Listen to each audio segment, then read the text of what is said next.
Welcome to what is sort of a new program here called the Lunchtime Talk. Pretty casual. If you want to come back in the future and bring your lunch, feel free. My name is Sherry Pascarella. I'm the executive director here. And we are delighted to share this afternoon a conversation between Sabina Streeter and Giulia D'Agnolo Vallan. And I think how many people here live in Sag Harbor? Yeah, like half the room. Well, Roman, you do too. So you are already familiar with these two women because they are formidable creative forces in our community. Giulia, as you all know, is the artistic director, that's the correct title, right, of the Sag Harbor Cinema, in addition to also being on curatorial committees for film all over the world, including the Venice Film Festival. And Sabina Streeter is an artist, a visual artist, who is particularly well known for her uncannily, psychologically penetrating depictions of people and individuals and the wonderful drawings and paintings that she creates, which have been also shown internationally. They're both also international women of intrigue. So I have no doubt that we will learn some wonderful stories about the life and work of Douglas Sirk, who was a phenomenal film director. If you caught the retrospective of his work at the Sag Harbor Cinema, or if you were familiar prior, one of the most influential filmmakers of the 20th century, if not, it may not have been the best known, but his particular approach to film design and narrative have become benchmarks for film in the 20th century. So, and clearly left quite an impression on Sabina and Giulia, for one in a very direct personal way, and for the other in a perhaps academic or experiential way. So without further, please help me welcome Sabina Streeter and Giulia D'Agnolo Vallan. Thank you. Thank you. Okay. I think because it was Sabina that brought this idea to, I've always liked Sirk's work, but it was Sabina that brought this idea to me to do something combining the painting, her work and film. I like to start by having Sabina explain to us her relationship with Sirk, which was a personal relationship. That was actually a history of my family when the Sirks left Hollywood in 1959. They returned to Switzerland, and eventually Sirk started to direct theater again, which was where he came from, actually, from 20s Berlin. And spent a lot of time in Munich. He also taught at the Filmhochschule and did short experimental films with Fassbinder. And during that time, he befriended my parents. So I remember Sirk from being quite small, many visits in Ticino and Lugano, where he came to we had a little farmhouse. And I used to, I just knew he makes movies, and I asked him all the time about whether he ever did a Western. He said yes, and he said, are the horses dying in the Western? He said, no, they're not. Can be. So that was my main occupation. And later, when I was studying art already, his wife and Sirk stayed in a hotel nearby, and I went over there many times. They came to my studio. I was almost like a grandchild, although my relationship to his movies became much later. So that is sort of the personal relationship, and then of course my parents were very close to him. And your mother was supposed to work with him on a film, right? Yes, she was. My mother was a documentary filmmaker for Bavarian Public Television. Did many documentaries on artists like Franz von Stuck or composers like Schoenberg and all that. But she was not Ken Burns. They were quite academic and small team. And Sirk and Hilde wrote a book together. I think it was more written by her, a drama taking place before World War I. And he had the idea of turning that into a film. He, I think, also wanted to give his wife a stage finally after having been with him through all the ups and downs. And both were in their late 70s, early 80s. So he asked my mother whether she would be the straw man, so to speak, because he had problems with the insurance. His eyesight was failing, and it would have been easier for him. So he gave the script to my mother, and she was very excited, and it was fantastic and a huge honor. And then she started to read it and realized it would have been a really opulent costume epic with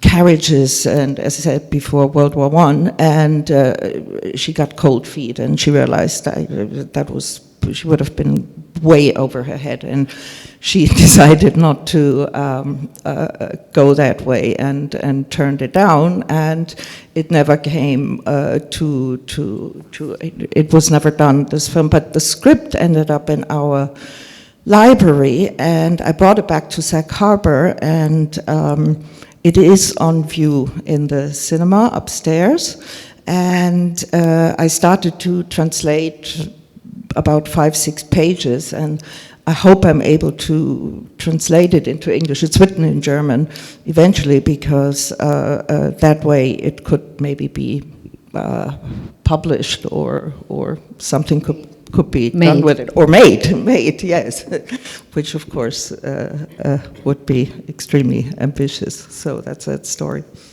I'm very interested, and I've been for a long time as a plenaric, because we did a series together called Artists Love Movies. I'm always interested in the relationship between painters and film, and more painters are making films and filmmakers are painting. Sirk himself, when he was young, he painted. He studied art, actually. He studied art in Hamburg, and switched over to theater after a couple of semesters.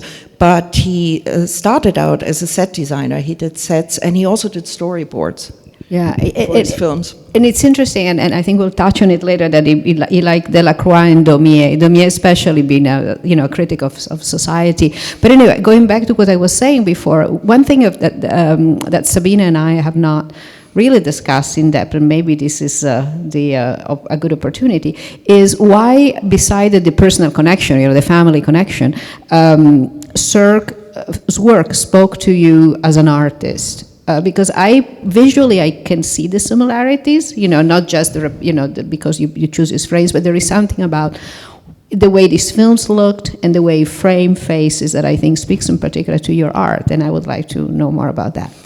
Maybe we can show an example. Hope this works. Yes, here we are, Written on the Wind. That is a good example, actually. Dorothy Malone in a very dramatic, in a pivotal court scene in the movie Written on the Wind. His way the lighting of his camera, which he called the colored light, I found very seductive, as well as the angles. And the way I started was I watched pretty much all of his movies and took pivotal scenes that I found important to the film, but also stylistically spoke to me. Sirk, of course, is really known for his stylized sets, big budget costumes, which also I found the sumptuousness, the sophistication. Also, what I tried to do, though, was he was very influenced by expressionism, German expressionism. So he used that a lot in his camera work, or told his cameraman to shoot in this specific way. And the lighting. And the lighting, exactly, the colored lighting. I was emphasizing that, but sometimes used it in a much more abstract way. So for me, pretty much every shot in his movies is an inspiration. And of course, here is Imitation of Life. This is a very dramatic scene. Again, I stylized it. I also use, Sirk had, in all sets and costumes in the later films, he used very monochromatic color schemes and symbolically used colors to emphasize a certain sexuality, or later on in here you can see it, this is the lurid cabaret scene. So I probably subconsciously picked up on these elements here. This is again the hello, works again.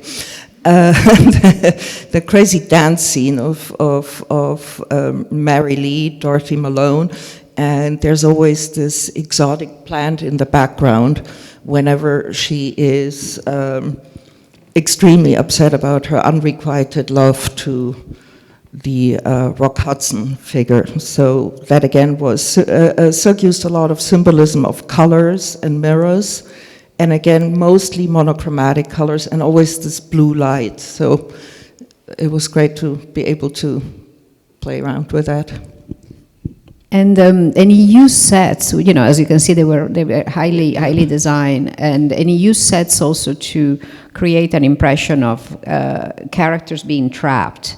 You know, fate has a big role in his films, so the way he used sets and colors and angles, you know, it gives very little air to the characters. I use tight crops, tight angles, because again, this is here. She's always in this red dress. I mean, the movie is about, she's the pivotal broken character who's madly in love with Rock Hudson, and it's simply unrequited. So she sleeps with a lot of other men around town, always in a red, signaling her restlessness. The technique I use is in most cases charcoals, pastels on sandpaper.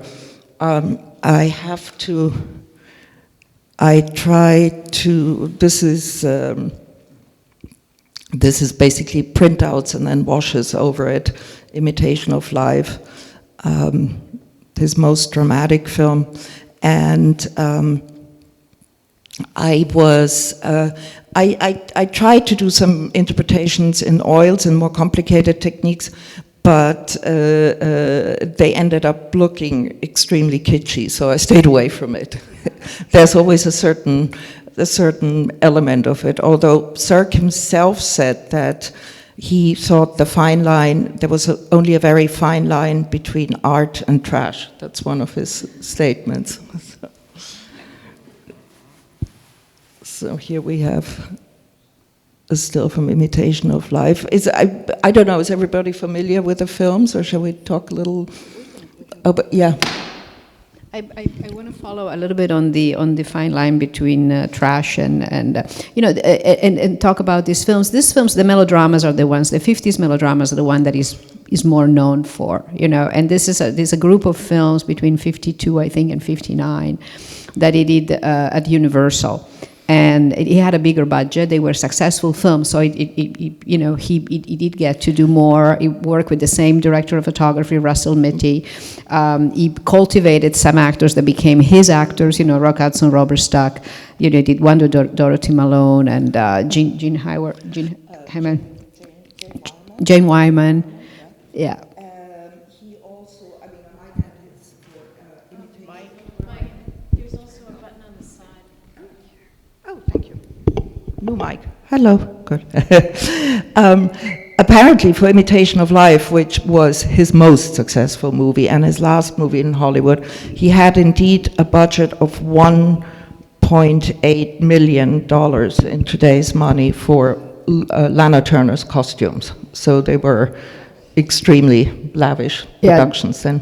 Yeah, no, they were very. These were considered big production, and they were considered women films. You know, like Weepy call and it's interesting if you see them now how contemporary they feel but before Sirk did all kind of films. I mean, he did a western, he did pirate films, he did musicals, and he worked extensively in Germany. So this is just his better known production and what he became famous for.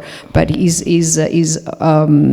filmography is very, very, very big and not very easy to see because a lot of the things are not on DVD or they're not on streaming. Yeah, they're difficult to find, particularly. I mean, he was an extremely known director in 1930s Germany. He did at least 20 productions for UFA Film Studios, most famously the one he created, Zara Leander, as a star, who was before basically a singer in Vienna, and he discovered her and turned her into this big star, which later on, of course, got him into trouble because he was her favorite movie director, and he tried to get out of Nazi Germany. His wife Hilde was Jewish, and it was complicated to the fact that Zara Leander didn't want to shoot any other movies without him. And those movies, you can find them. They're La Habanera was the movie that managed for him and his wife to get out of Nazi Germany because it was supposed to take place in Puerto Rico and they shot it in Tenerife. So he had to request the passport to travel again, and this is how they managed to get eventually from Spain to Paris, Switzerland, then to Holland, and to get out. Yeah, and this was 1939, and but as Sabina was saying, he was a very famous director in Germany, and also a theater director. I think Brecht was an important influence in his early career, and I think that the theater influenced the stylized look of the films, of the later films. Definitely the set design. I mean, his films were sometimes criticized as being too static, too very much like in theatrical. Mm-hmm. But his origin was theater, and he directed in Hamburg and in Berlin. In Leipzig, he led the theater in Leipzig, Berlin, but the public theaters were more and more after 1934 controlled by the Nazis. So ironically, he switched from theater to the film studios because they were a little bit in a bubble. They had more leadway, but eventually that situation got tighter and tighter again, and he had to leave with his wife. Literally, they had to leave everything behind in Berlin and came to the States with $1,000 in their pocket. Very dramatic situation.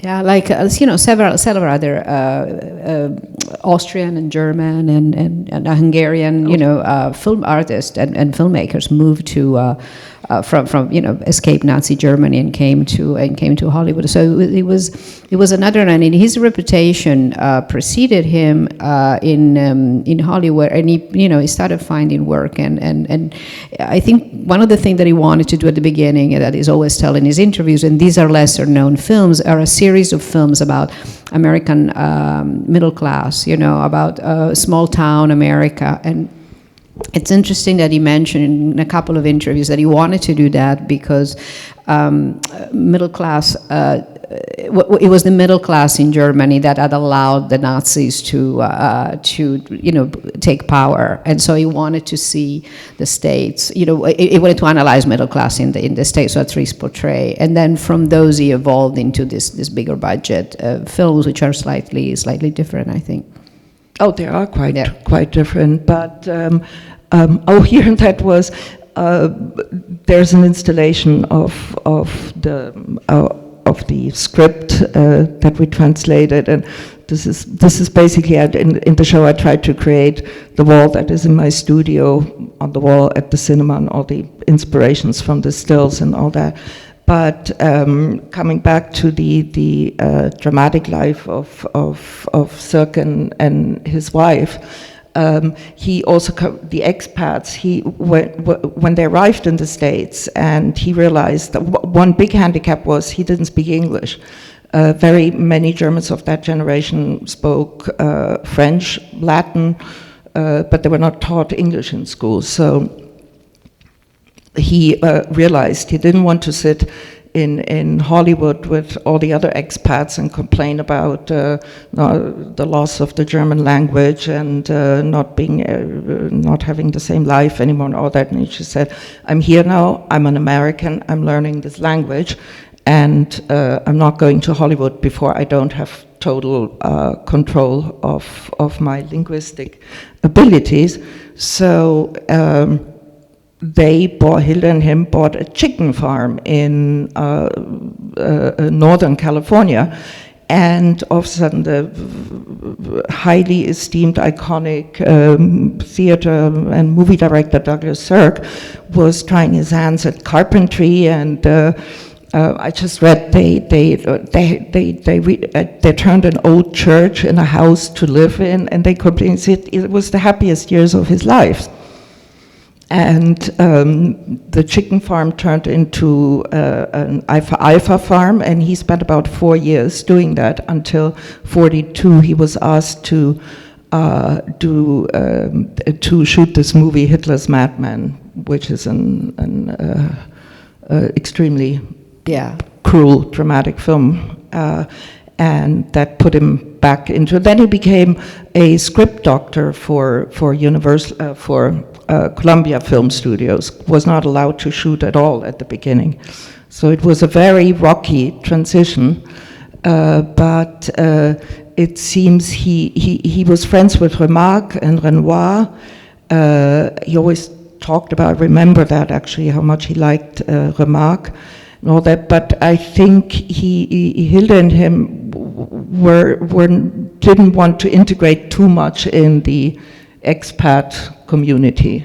Yeah, at that time they were, it was Fritz Lang, Ulmer, Lou Beach, Billy Wilder, they were all there. So the amount of culture, in fact, I'm thinking about doing something at the cinema on this wave of filmmakers, in like sort of an episodic thing to bring it, because the amount of culture they brought. And it's interesting, the look on American life, Sirk's reputation as a famous, as a big important director was not really established until late. I think Godard wrote an important piece in Cahiers du Cinéma in 57, and then, or 59, and then a couple of years later, the magazine, so it's all Europeans, did a special issue where they had a long interview about him, but his critical reputation only came with years. It came much later, and he was. In the 60s, he was kind of described as this director that had a very critical view because of the melodramas on American society, and he kind of resented that a little bit, because I think his criticism was not to the individuals, but it was on the limitation that that society put upon them. So, and as I was trying to say before, why it feels so contemporary now is because you look at these films that have themes like, where racism, sexuality, class are trap his characters, but he establishes a big empathy with the characters. There is an understanding of what the characters' motivations are, and how difficult is to break those boundaries, and I think that's what made him relevant to contemporary directors that work on melodrama, such as Fassbinder that you mentioned before, and Todd Haynes, even Pedro Almodovar was inspired. He was inspired by him, and I haven't seen a film though that Pedro Almodovar. One of the big inspiration, I don't remember the title, but it's the one with Antonio Banderas, recent that he did, that is autobiographical. But it was an interesting way from a European to look at at this country, and he didn't like the idea that people assume it was impressing judgment, because it's not. So that's why the films still feel very, very fresh. And, but I think also because he had a big affinity for America. He was actually of a lot of the emigres. He didn't have a critical stance. He sort of embraced the culture, but saw it also through another perspective. Yeah.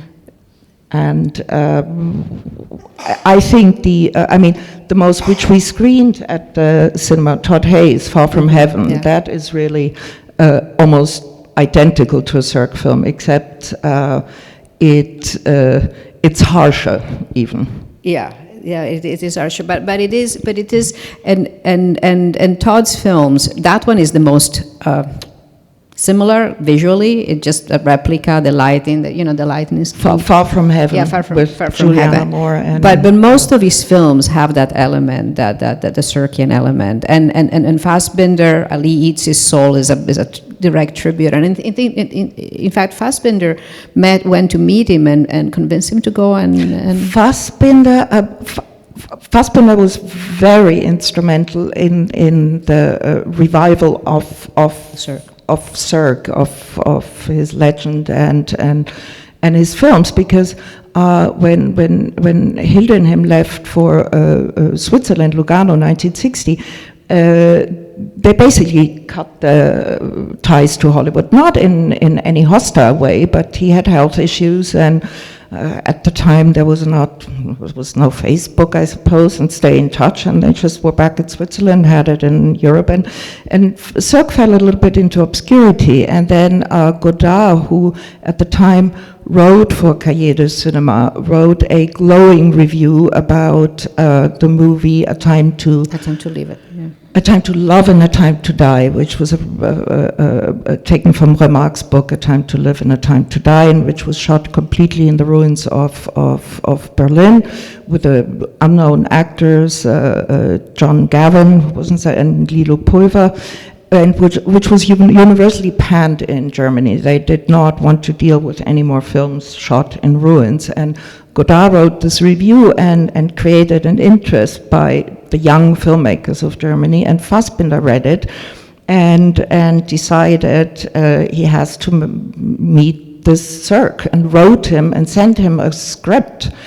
And Sirk, as he was extremely polite, he was a true gentleman, sent the script back to Fassbinder and wrote him a kind note, and that was that. And then half a year later, shortly before Christmas, and it's a stormy Swiss winter night, and there's a door at the Sirk's chalet or their apartment, and they have a housekeeper, and she opens, and there's a motley crew of snowed-in young people, and which turned out to be Fassbinder and Giulia and Fritz Raab, one of his actors, and said, "Hi, ich bin Rainer Werner Fassbinder, I would like to meet you." And Sirk politely said, "Please come in." I mean, it was a total cold call, and they spent the whole night talking and decided that they have an enormous chemistry or even similarities, although they couldn't have been more diverse people. And then Fassbinder persuaded him to teach at the film school in Munich, as well as doing these. And they wanted to do a big project together. But Fassbinder died, unfortunately, so early, in 1982, it never came to anything. No. We're monopolizing the conversation. If you have any questions. Yeah. I'm loving this historical opening here. It's fantastic. I'm curious, there are a couple of things. One is, was Sirk's films that he did in Germany fundamentally different in terms of what he was looking at, thinking about, etc., than the films he did in America, which you were describing as looking at middle class and the melodramas and all of the undercurrents? Was there something similar going on in his German content, or was it that? it's coupled with my sort of wondering about artists who go someplace else and see it better than the people that are there. I'm thinking of Robert Frank coming to America and showing us America in a way that we hadn't thought of before, et cetera. So I'm just wondering, was there, because I don't know the German films of Sirk, was there something fundamentally different? The one I saw several times is La Habanera with Sarah Leander, his last movie, which was very melodramatic, also a little bit biographical, because at the time he was not allowed to see his son anymore, which he lost to his first wife. And the story about La Habanera is about a woman, Sarah Leander, and her son who cannot return back to their country, which in this case would be Germany. That movie, although, has been also criticized as sort of Nazi-leaning, so it's a difficult situation because I think he was already controlled by the film studios. But in terms of drama and also the sumptuousness of the set, it was a big budget movie. There were similarities. However, there were songs in it. There were she sang two famous songs, which are still. Can you say the name of the movie? La Habanera. La Habanera. What does that mean? La Habanera. I think the song was La Habanera. Yeah. And she sings with this very deep voice. Der Wind hat mir ein Lied erzählt, which is a major staple in cabaret shows. And Can you say the name of the actress? Zara Leander. Sie, as in Siebert Zara, she was Swedish.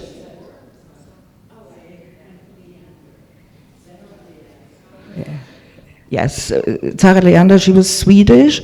She was a very big woman. She had a very deep voice. She is very popular with female impersonators. She was a icon. And at the same token also, when Marlene Dietrich left Germany, she was sort of the substitute Marlene. She never left Germany. She was not a Nazi sympathizer, but she certainly wanted to remain a star in the system and make her money. And her life story is fascinating. So, but she made his departure from Germany very difficult because, of course, she wanted to. They were hiding out in Paris, and the producers from UFA were still haunted. They were haunting Sirk and his wife to come back to Germany, which he point blank refused. But. Yeah, I haven't seen the German films because they're not easy to come across. And I think there was a retrospective in Locarno this summer, past summer, that showed everything. But I wasn't there. One thing, there are certain things in common. UFA was the biggest studio in Europe, and not only in Germany, in Europe. It was extremely sophisticated production means. So it's a natural. Hollywood was also a very established filmmaker. So there were affinities in the way of working. Sound stages and that he could use in Germany. So he was formed in a way that made him naturally, able to work in Hollywood, like most of his colleagues. And I think one thing that Sabina was mentioning, Zara Leander. I think he had because of the theater background, he loved actors. So he knew stars. He had a very direct relationship with some of them. He liked to create stars. He really did. That was part of it. He created Rock Hudson, he created Sarah Leander, he in a way created Dorothy Malone, Lana Turner was, that was part of his intuitive...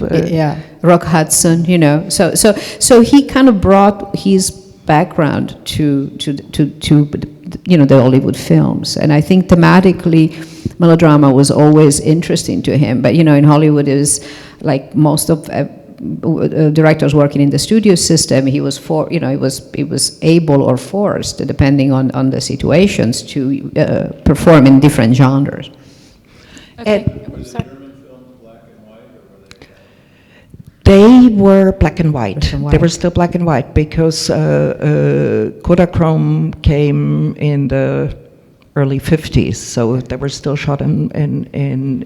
He did go back and shot one film in Munich in the 50s. That was an American production. But coming back to UFA was highly sophisticated and technically extremely advanced, almost more advanced than Hollywood.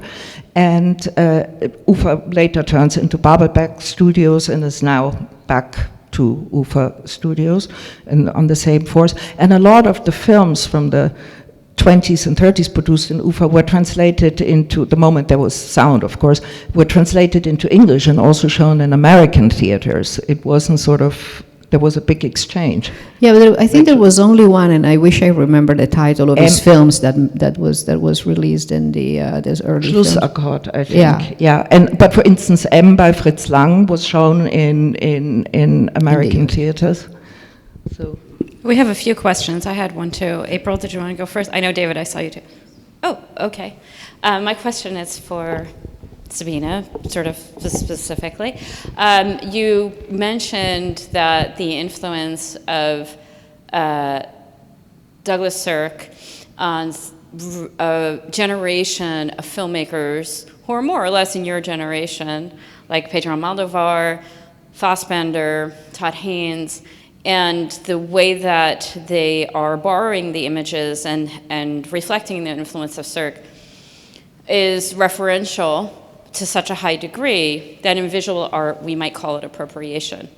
And in visual art, appropriation is a term more specifically used in postmodern approaches where there's, for many reasons that I think most people here might be familiar with, but perhaps not, worth saying that there is some sort of power by an artist in taking an image from one context and pulling it into another context, and in so doing, they are claiming a new authorship of the work, they're claiming new meaning for the work, and so I'm curious if you see what you are doing as something that's appropriating the work of Sirk or something that is referencing the work of Sirk.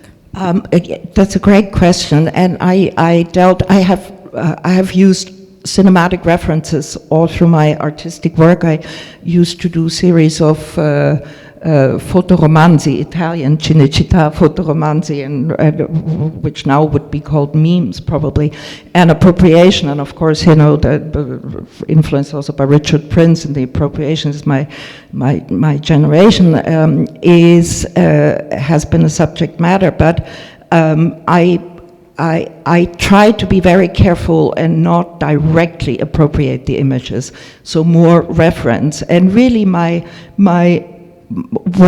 what really drove me, apart from my admiration for Sirk and also the visual that I love to recreate the images, was to give it a new life, almost like a Sirk promotion through my limited abilities, in a way. So I would call it more limited, reference, but that's very modest. than an appropriation. And I think a little bit we succeeded in doing that by just changing the lens. But I would never take his images one-on-one. Like, as I said, I try to show them in a more abstract, simplified way. Excellent, thank you. Yeah. We have April. Let me just add one big small thing in terms of the difference. I think that the way these filmmakers have been, going back to Sirk. Todd Haynes has one film that is really, I mean, it could be Douglas Sirk, the colors and everything, but everything else is. But none of the Fassbender has any, they're much more naturalistic. It's different, places, different milieu. I think that what they, and it is the same for Almodovar, what they really identify is, Sirk said one thing, and he said it in multiple interviews, you have to think with the heart. And I think that's kind of the defining line that goes through his melodramas, and I think that's what these filmmakers are identifying with, which is really, it's an approach to the characters. Great insight, thank you. I have a couple of things.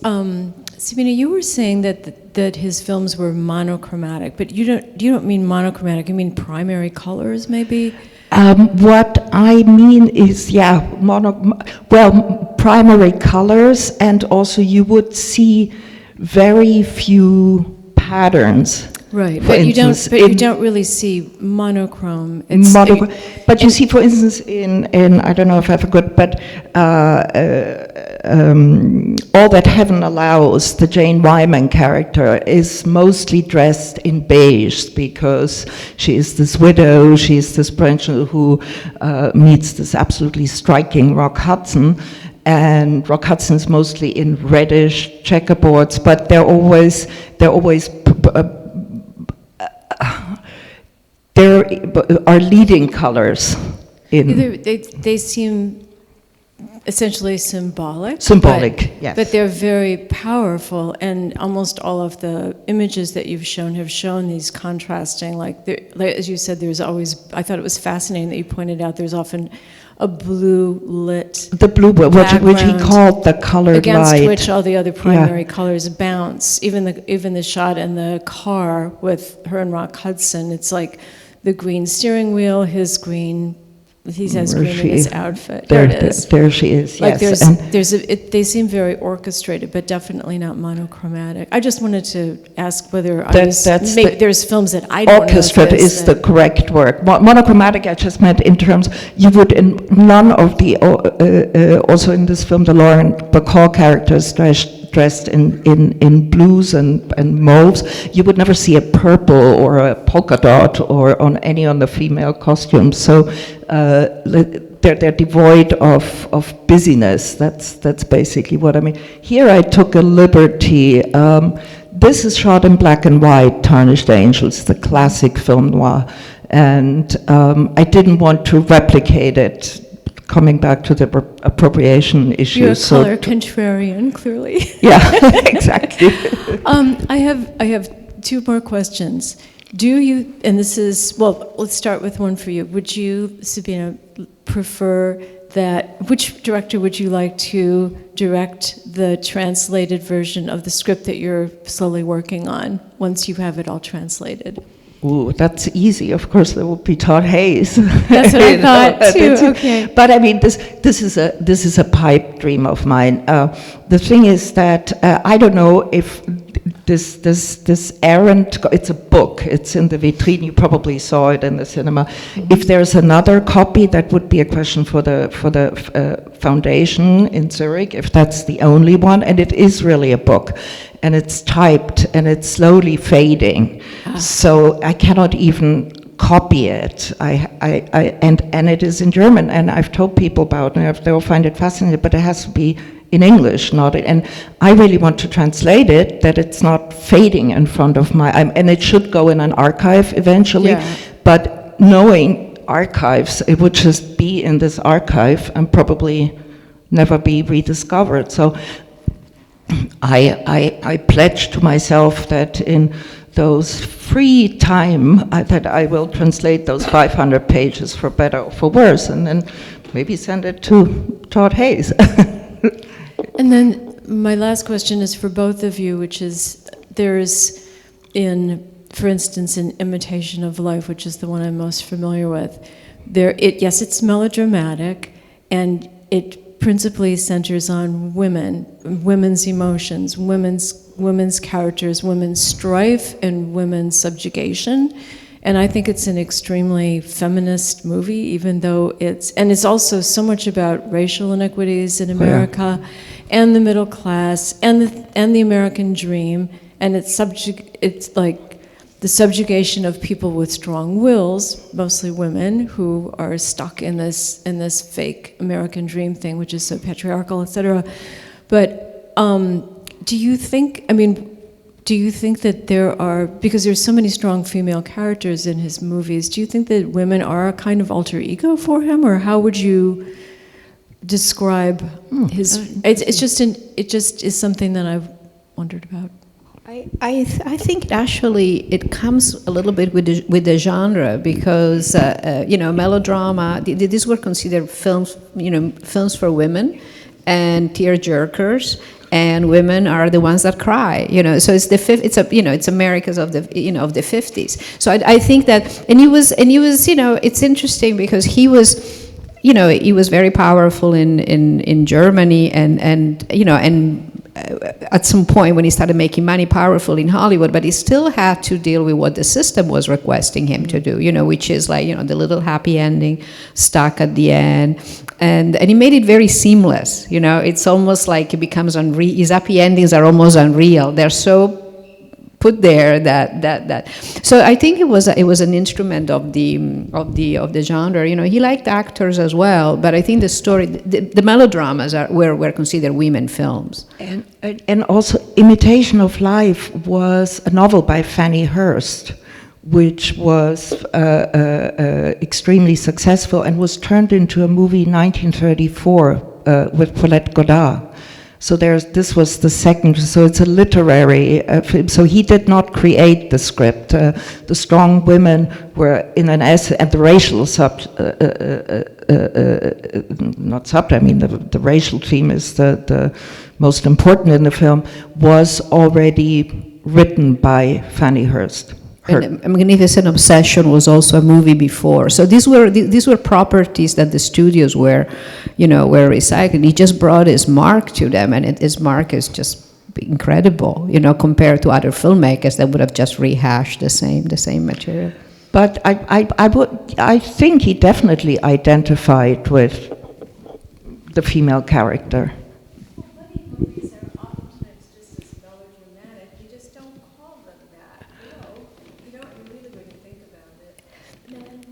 No, I know, but this was, this was Hollywood studio system. This was a genre. Yeah. No, it's true. But he loved the rubber stack that never became, I think his biggest movies are the one he did with, with Sirk and Robert Stack. Yeah, yes. Robert Stack. Yes. And he thought it was interesting because he was a tormented-looking guy, and his physicality was his broken character. Broken character. Yeah. Do we have any other questions? Any final thoughts that the two of you would like to share? Well, it's not a thought, but at 6 o'clock, it's not a thought. Oh, yes. At 6 o'clock, before I forget, at 6 o'clock, this is the last weekend of Sabina's show at the cinema. So for anyone that hasn't seen it, I encourage you to come and take a look. And at 6 p.m., we're doing what she taught me, because I didn't know it existed, and that is called a finissage.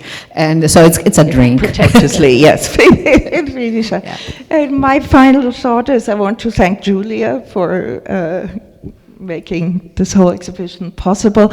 I had it before in Berlin and in Munich in a much smaller format, and I really owe great thanks to April as well, because when I had the show in Munich, I sent her a couple of images and said, hey, what do you think? And you wrote back and said, this is fantastic. I have to put you in touch with Giulia, the curator for the cinema, and you basically brought it all. Yeah, it's frustrating together. Because to me, because I like to be able to show 30 Sirk's movies, and we can't. So we're limited to the melodramas, but the melodramas are so great. And going back to what Eric was talking about, a foreign looking at America, I am one of those. So it's really, and you are one too. We are actually. Yeah. So it's very interesting to think what they brought. And what they like and what they don't know, and plus how they worked within this very strict Hollywood system. So it's very interesting how their creative powers adapted to that and kind of either worked, or went completely out of it and started, they're beautiful stories, really beautiful. But he was not, as Sabina was saying, he was rather isolated compared to the others in respect of the sort of salotti, the scene in Hollywood. Oh, well. But anyway, so no more questions. So I hope. Were you going to say something? Yeah. It's just to raise money to do the cinema, build it and stuff. And David Sally was approached, and I thought for sure he was going to choose Imitation of Life because it was he who told me I had to have him see it. Remember that? And it made so much sense because of the really, really primary, strong colors and the drama and the emphasis on women and women, emoting. And then he showed the misfits, and I was like, That's 180 degree switch. when I'm thinking about it as per the idea of what makes a melodrama a melodrama, actually the misfits is quite melodramatic. It's very, yeah. It's black and white, but it has the same kind of religious stereotype. And it's not only the tone. I mean, it's a word that is used very in a denigratory way sometimes because it's supposed to be overly emotional and so forth. But it was essentially comes from literature. Is literature for women, and domestic drama. So those it was very popular in pulp novels, and some of the films are great. I mean, I program in Italy a whole series of 30s melodrama, 40s melodrama, 50s melodrama over years, and they're wonderful, and there are the 30s as fantastic melodramas. Oh, I hope it comes to the cinema. Yeah. I'll be there. Yeah. There are several. I really like the genre. It's something that I like. But Giulia, were you going to say being a foreigner? yeah. Oh, sorry. That was like, yeah. Well, it just makes sometimes makes you look at it. It's interesting how you look at something. It's not relevant to this conversation, but I always wonder if my relationship to this country, the way I look or the way I write about the films, American films, it's different. I seem to be more tolerant or generous towards big commercial production than some of my colleagues that are American critics, that they're very moralistic and they don't think the popcorn movies are worth it. It's just a different relationship with popular culture, and he. One thing that should be said about Sirk, he loved, as Sabina was saying before, he loved the country, and he loved the country, the countryside and the Pacific Northwest. He loved Oregon. He loved a farm. When he had his little farm, there was one diner, and that was there in miles and miles away. And he said nothing nicer than sitting in that diner. So And all that Evan allows is Walt Whitman. It's a complete Whitman-esque film. Cool. So literature, yes. he liked the literature. He liked that it was, it was unusual to have these big spaces. So there is a sense of discovery, I think, if you come from a different country. Some writers write better in a foreign language. I think Conrad is one that is famous for having written, in a different language. And also, he was not really an urban character. His father was Danish, and he spent a lot of time on the island of Fehmarn, which is very similar to the East End in a way. So he was at heart a country person. Do you have another question? This one. Yes. So the European characters come to the bleakest fucking place in America.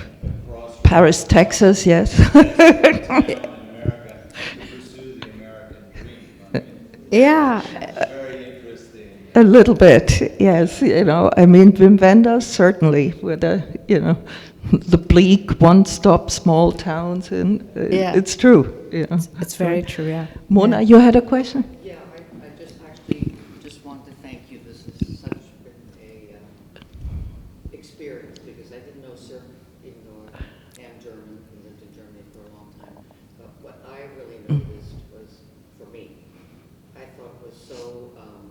refreshing to see that the characters were so straightforward. There was no second guessing in their emotions, the dialogues. They said exactly what they felt, what they thought. And I thought that was different than many films that I see. And you saw all of them. Mona was All the four we showed, yeah.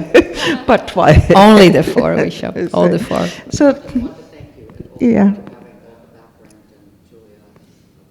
Well, I thank you all for Thank you. Thank you so much coming. for having us Thank you here. very much for